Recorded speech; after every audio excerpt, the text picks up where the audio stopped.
جنات کا اثر دور کرنے کا کیا طریقہ ہے؟ شاہد صاحب انڈیا سے پوچھتے ہیں جس شخص پر جنات یا شیطان کا اثر ہو تو اسے دور کرنے کے لیے کون سا عمل سب سے زیادہ ہے؟ وہ عمل جو نبی صلی اللہ علیہ وسلم کو اللہ نے بتایا تھا، سورہ فلق اور سورہ ناس نازل کی، اس پہ آپ صلی اللہ علیہ وسلم کا معمول تھا سورہ فلق اور سورہ ناس رات کو پڑھ کر اپنے ہاتھوں پہ پھونک لگاتے اور پورے جسم پہ ہاتھ پھیر لیا کرتے تھے۔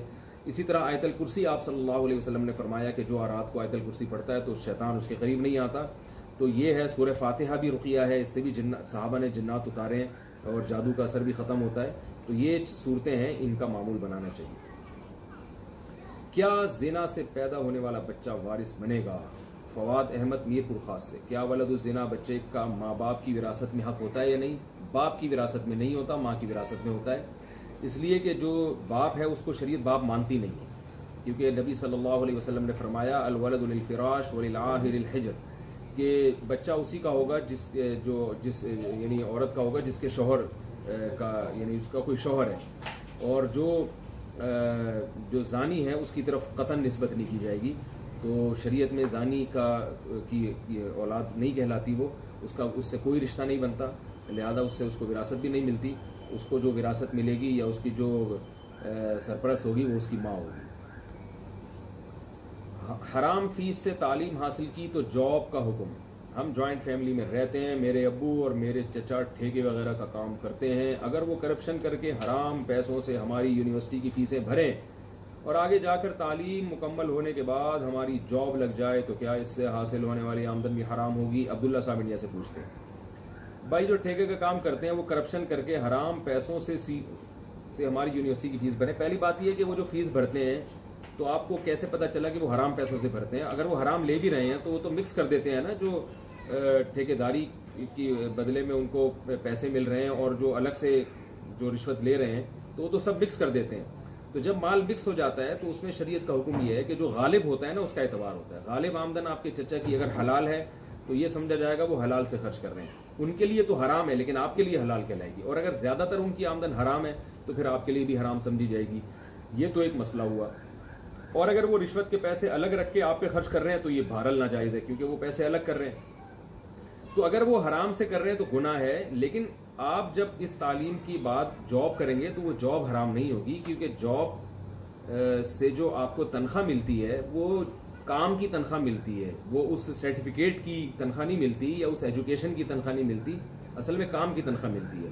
تو بے برکتی ضرور ہے اس میں، لیکن یہ کہ جاب کے بعد جو ارننگ ہوگی اس ارننگ کو حرام نہیں کہا جا سکتا، وہ بالکل جائز ہوگی، لیکن یہ عمل بہرحال ناجائز ہے کہ حرام پیسوں سے فیس بھرنا، اس کا کبیرہ گناہ آپ کے چچا کو ہوگا، اور آپ کے لیے بھی جائز نہیں ہے کہ اگر وہ بالکل حرام الگ رکھ رہے ہیں اور وہ آپ پہ خرچ کر رہے ہیں تو آپ کے لیے بھی جائز نہیں کہ آپ ان سے تعامل لیں۔ گھوڑوں کی پیشانی میں خیر ہونے کا مطلب؟ شعیب صاحب راول پنڈی سے پوچھتے ہیں، میں نے ایک حدیث پڑھی تھی کہ اللہ تعالیٰ نے گھوڑوں کی پیشانی میں قیامت تک کے لیے خیر رکھ دی ہے، اس حدیث کا مفہوم اور مطلب بیان فرما دیں۔ صحیح حدیث میں آتا ہے رسول اللہ صلی اللہ علیہ وسلم نے ارشاد فرمایا الخیل معقود فی نواسیھا الخیر الی یوم القیامہ، اللہ نے گھوڑے کی پیشانی میں قیامت تک کے لیے خیر رکھ دی ہے، بھلائی رکھ دی ہے۔ اور دوسری حدیث میں اس کی تشریح ہے کہ مال غنیمت اور ثواب، تو یعنی مراد اس سے جہاد ہے۔ گھوڑا ایک ایسی چیز ہے جس سے قیامت تک جہاد ہوتا رہے گا۔ آج بھی آپ دیکھ لیں پوری دنیا میں جتنی بھی آرمی ہیں، فوجیں ہیں، وہ اپنے پاس گھوڑا رکھتے ہیں، اس لیے کہ کئی جگہوں پر میدان جنگ میں مشینیں اب تک نہیں جا سکتی، وہاں صرف گھوڑا ہی جا سکتا ہے۔ تو آج بھی گھوڑوں پہ جنگ لڑی جاتی ہے، اور یہ نبی صلی اللہ علیہ وسلم کا ایک معجزہ بھی ہے کہ آپ نے بتا دیا کہ جہاد بھی ہوتا، ظاہر ہے جب کافر لڑیں گے تو اس کے مقابلے میں مسلمان لڑیں گے، تو گھوڑوں کا استعمال قیامت تک ہوگا، یہ اس حدیث کا مطلب ہے، یعنی میدان جنگ میں، میدان جہاد میں۔ فرسٹ کزن کی اولاد سے نکاح کا حکم؟ شمس القمر راول پنڈی سے پوچھتے ہیں، کیا ماموں ذات کزن کی بیٹی سے نکاح ہو سکتا ہے؟ شمس القمر صاحب آپ کو بہت بہت مبارک ہو سکتا ہے نکاح۔ سگی بہن کی بیٹی سے نکاح نہیں ہو سکتا، فرسٹ کزن کی بیٹی سے نکاح ہو سکتا ہے۔ اچھا بھائی، جنازے کی تکبیریں نکل جائے تو کیسے مکمل کریں؟ زبیر صاحب، معاذ زبیر صاحب ممبئی سے پوچھتے ہیں، اگر جنازے کی نماز میں کچھ تکبیرات چھوٹ گئی ہوں اور اسے پتہ نہ ہو کہ کتنی تکبیرات چھوٹی ہیں تو وہ کس طرح سے جنازہ مکمل کرے گا؟ ایسا شخص جنازے میں شامل ہوگا، اللہ اکبر کہہ کے، تکبیر کہہ کے، تکبیر تحریمہ کہہ کے شامل ہو جائے گا، اور پھر امام جتنی تکبیریں کہے اتنی امام کے ساتھ کہے, اور جو پھر کاؤنٹ کرتا رہے ان کو, جو رہ گئی ہیں تو امام جب سلام پھیرے تو یہ اس سلام سے پہلے ان تکبیروں کو مکمل کر کے امام کے ساتھ سلام پھیر لے. مردوں کے لیے ہیئر ریموول کریم استعمال کرنا. یہ اشفاق صاحب انڈیا سے پوچھتے ہیں کیا مرد حضرات غیر ضروری بال صاف کرنے کے لیے ہیئر ریموول کریم کا استعمال کر سکتے ہیں؟ جی کر سکتے ہیں, جائز ہے.